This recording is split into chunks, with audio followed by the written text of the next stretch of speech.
Khadija Aadan Ibrahim oo muddo dhan 9 sano la nooleed xanuunka HIV/AIDS-ka ayaa ka sheekaysay caqabado nolosheeda ay la kulantay.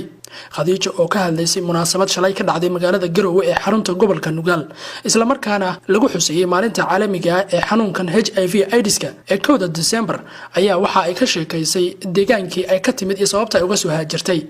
Khadija waxay sheegtay in ay ku noolaan jirtay dhulka dowlad deegaanka Soomaalida Itoobiya ee waqooyi galbeed. waxay sheegtay in odaygeedii hore oo ay u dhashay hal ilma ay kala tageen, isla markaana gabadheedii ay hadda tahay gabar qangaara oo aan weli la guursan. Khadija waxay sheegtay in ay hadda isqabaan Bashiir Cismaan Cawad oo ah taliyaha saldhigga galbeed ee magaalada Garowe oo ah sarkaal ka tirsan Puntland, haddana la nool isaguna xanuunka HIV/AIDS-ka. waxay sheegtay inay ku faraxsan tahay nolosha ay la wadaagtay Bashiir, isla markaana ay waxyaabo badan oo nolosha ah ka midoobeen.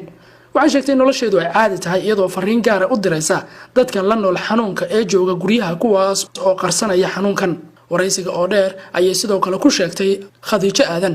caqabado badan oo ay bulshada kula kulantay muddadii uu xanuunkan hayay. waa tan iyada oo sharaxaysa nolosheeda cusub. waan dhawahay alxamdulillaah, harta ilaahay baa mahadlay. aan xanuunka waxa la noolay muddo 9 sano ah. xilliga laga helay qaraabadeeda qaarna way ogaayeen qaarna ma ogeyn. hal gabadhan korsan jiray, marka dambe ninkayga qabi jiray, hadduu qabay marka dambe isaga soo ogaaday xaaladiisii aan xanuunka u soo dhacay. marka dambe aanu kaliya iska noolaan jiray, gabadheedaan korsan jiray. caqabadayga la kulmay halkii aan ku noolaan jiray, deegaankan ku noolaa.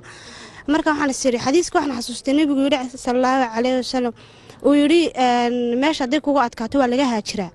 waa iska soo haajiray Puntland ma iska soo galay gobolada waqooyi galbeed baan u dhashay. waxay ahaayeen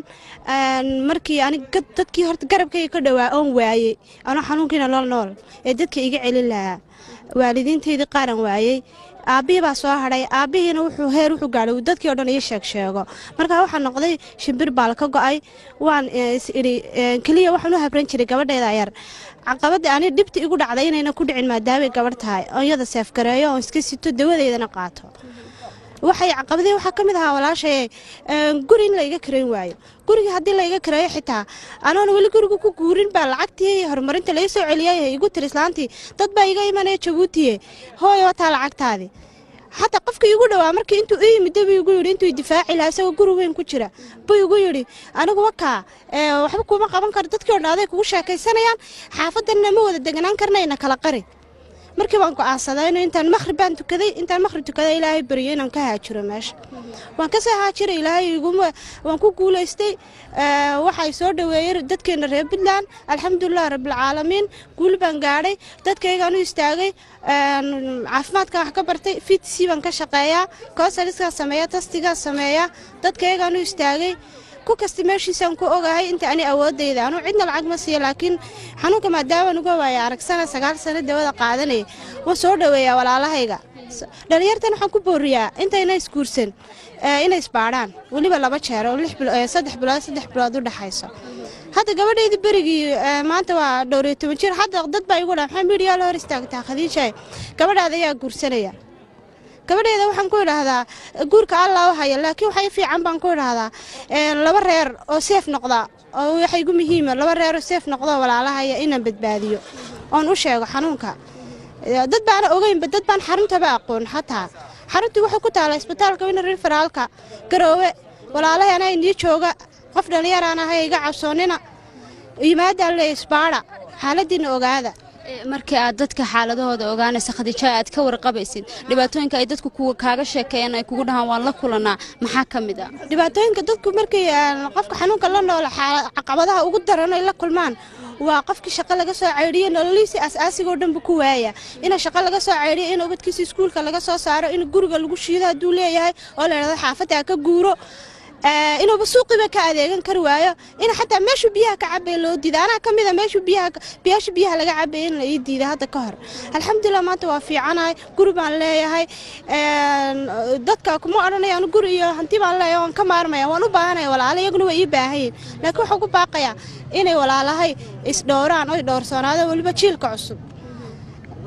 dadka hadda soo baxaya. Khadija marka aad shaqeynaysay sidoo kale ay ku iimaanayaan wali dadkii inaad ka dhaadhiciso inay dawooyinka qaataan sidee bay dadku u aqbalaan markaad ka dhaadhicinayso inay dawooyinka qaataan iyo inay isbaaraanba wallaahi muhiimadda way igu farxaan dad badan bay igu farxaan qof markii ooyayay counselska u sameeyo wada sheekaysaan yeelanay dhakhaatiirtu markay qaabilaan bay ku yiraahdaan gabadhan waa sidaas way la nooshahay wata shaar cad bay xirantay shaqaale caafimaad weeyaan qaar baa yiraahdo waxaan rabaa sida Khadiijo kale inaan ahaado noloshiisa iska sii wataa inta badan way aaminaan noloshooda iska sii wataan shaqooyinkooda iska wataan qof kasta dhalinyarana waxaan ku booriyaa inuu dawadiisa qaato sideeda kala noqdo waayo faa'iido badan buu ka helayaa fayraskii oo ka xidhmaya ilmo fayow buu dhalayaa dadkii buu ekaanayaa hawlihiisii shaqo halkii ka wadanaya hadduu wariyaha hadduu askari ahaa qofna meeshiisii yaa waxaan leeyahay walaalahayaga naga waaweyn khibrada kale naga waaweynna dadka wajihaad u noqotaan isqarinayna waxaan baa ku dirayaa afka Soomaaliga meel kastoo joogaan ay soo saaraan walaalahooda si ay taargad ugu noqdaan sideedoo kala soo baxaan dadkooga ha u qareemaan meel kastana ha galaan dadkaana hal ogaadaan leeyahay dad shilixsan dhinac way liitaan oo waa reer tamaad dad bulshada waa taargad ka dhigata oo waxba ma haystaan haday shaqaysan kama dhex shaqaysan karaan ciyaal xitaa wax ma baran karaan waxay noqdaan waxay ku jiraan xabsi korka ka furan dadkaas weli ma aragtay intaad dadaalkan wadeen cid idin caawisa ama dareentay in dadkan ay u baahan yihiin in la garab istaago way jiraan daladaha ma badna dalada Puntland way jirtaa dalad Puntland ka shaqaysa laakiin ma badna Khadiijo nolosha kale in dadkaas ay nolosha wadaagaan oo iyagu wada noolaadaan baltaasi sidee bay ka dhigantahay way fiicantahay waxaan arkaa mataqaanaa wiil positive haduu yimaado uu yiraahdo xasmali waxaan ka fikiraa wiilkaasi waayo intaan u baahan oo kale u baahayaa inuu reer dhaqdo inuu wax dhalo inuu shaqaysto noloshiisa caadi u noqoto waxaan u keenaa qof dhigiisa oo yadna gabadha baan u keenaa dhowr reer baan isku dhisnay sida aniga saygayga Bashiir reer badan baan isku dhisnay imika ilaa 8 gaadhaya reeraha waxaan ku kaftamaa waa reerkaygii meesha kastaan tago oo ka casuumanay magaalo kastaan tago magaalooyinka Soomaalida degto dhan ilaa mustaxiil reeraan ku leeyahay gabdhaha iyo wiilashaydii baa jooga garabkana waxaan ka helay odagayga Bashiir maadaama isagu moraal haya ana xanuunka anu dumar baan ahay waxaan ugu dadka ugu nuglaaday ay dadku i caydsadeen laakiin isagu rag weyn rag dumarku ay ka adkaysi badan yihiin midalaad wuxuu igaga fiicnaa dadkooga baa barbar taagnaa wala saag istaagay aniga laakiin wala kala cararay hooyada wax saag istaagtay hooyadayna anoo yar bay iga dhimatay maadaama sidii waxaan ka fikiray inantayda sidii aniga ku dhacday inayna maanta gabadheeda ku dhicin gabadha sanadka 15aad bay ku jirtaa waan la sheekaystay waan la saaxiibaa hatta xanuunka yahay waan u sheegay markii eed soo gaadhan u sheegay oo igu tirooy iskuul lacag badan igee waxaan ku rooy kuma awoodo aabaha saasaan ugu kala dhacday waan kala tagnay waxaan ana ku sabad gareeya hooyo iskuulkaasaan ku awoodaa saasaan u xanuunsanahay noloshaada intaasaan ku awoodi karaa iskuulkii aan ka soo baxay waa kana dhigo hadda fantri way sanadkan ku guuleystay way ogtahay in xanuunka hadda guriga ay joogtaa waxay inta ku dhiirataa in shaqaale caafimaad noqoto dumarku sidee ugu nugul yihiin dhibaatooyinkaasi marka waxay ugu nugul yihiin inta badan inta burburku dhacay horta sidaad ogtahayba nolosha waxay ku xeeran tahay dumarka ma ogtahay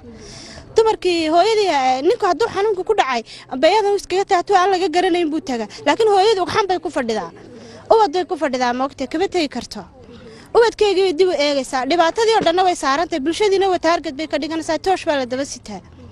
ugu dambeyn fariinta aad diraysa maxay tahay fariinta aan diraya waxa weeyaan mid waa mid dadka ayaga masaakiinta positive-ka la nabadgeliyo waayo iyaguna waxay ku kacayaan tacadiye kale mid labaad waxaan kala fariinta aan diraya waxa weeye waxyaabaha dhaqanka inkastoo soo yaraado sida hore ahayn waxyaabaha dhaqanka gudniin wadareedka iyo waxa cunaha carruurta laga jira hal meel aroortii lagu soo ururiyay waxyaabaha laga tago dhaqamada noocaasa hal ogaada xanuunkan inuu saa ku faafayo sanad walba shalay oo kale kooda bisha December waxaa dunida laga xusaa maalinta cudurka HIV/AIDS-ka daraasad la sameeyay 2018 waxaa lagu sheegay in cudurkan dadka la nool dunida ay gaarayaan 37,000 oo qof inkastoo cudurkan uu dilaayahay haddii aan lala tacaalin daawadiisana aan la qaadan haddana dadka Soomaalida ayaa khalad ka fahansan heerka khatarta cudurkan iyo qaabka uu ku faafo dadka la nool cudurka HIV/AIDS-ka ayaa hab dhaqan aan wanaagsaneyn kala kulma bulshada taas oo sababta in qofkii lagu sheego cudurkan uu qariyo kana xishoodo inuu tago goobaha laga helo daawada cudurkan